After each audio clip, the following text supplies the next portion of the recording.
Mas pinalalakas ang serbisyong pangkalusugan sa Nueva Ecija matapos opisyal na matanggap ng pamahalaang panlalawigan ang dalawang bagong patient transport vehicle mula sa Philippine Charity Sweepstakes Office. Tinanggap ang mga bagong ambulansya sa turnover ceremony na ginanap sa San Fernando City, Pampanga noong July 24, 2026 na pinangunahan ni Pangulong Ferdinand R. Marcos Jr. at First Lady Liza Araneta Marcos bilang bahagi ng pamamahagi ng 34 na PTV para sa mga lalawigan sa Northern at Central Luzon.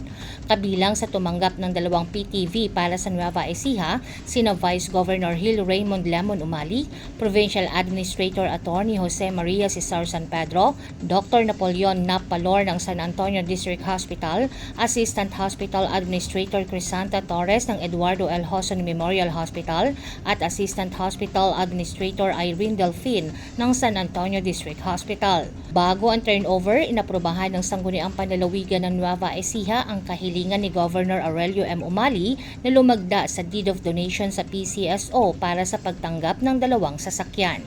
Ayon kay Acting Provincial Health Officer Dr. Christian Salazar, malaking tulong ang mga bagong patient transport vehicle sa mas mabilis na paglilipat ng mga pasyente sa pagitan ng mga ospital at sa pagpapalakas ng emergency medical response ng lalawigan. Ito po ay malaking tulong sa ating Provincial Health Office and for the Nueva Ecija na makapag-comply po tayo sa mga nangangailangan on the road at mga pasyente na may transfer from one hospital to another.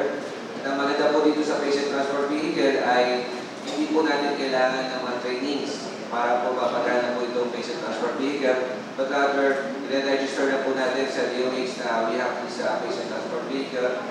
No special trainings needed. Kailangan lang po sa driver na magpapatakbo po itong ambulansya.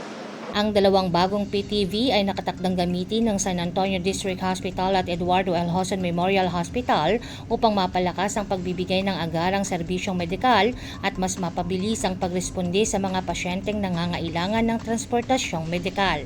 Ang pamamahaging ito ay bahagi ng Patient Transport Vehicle Program ng PCSO na nakompleto na ang 100% nationwide implementation matapos maipamahagi ang kabuuang 1,830 PTV sa lahat ng lalawigan, lungsod at bayan sa bansa.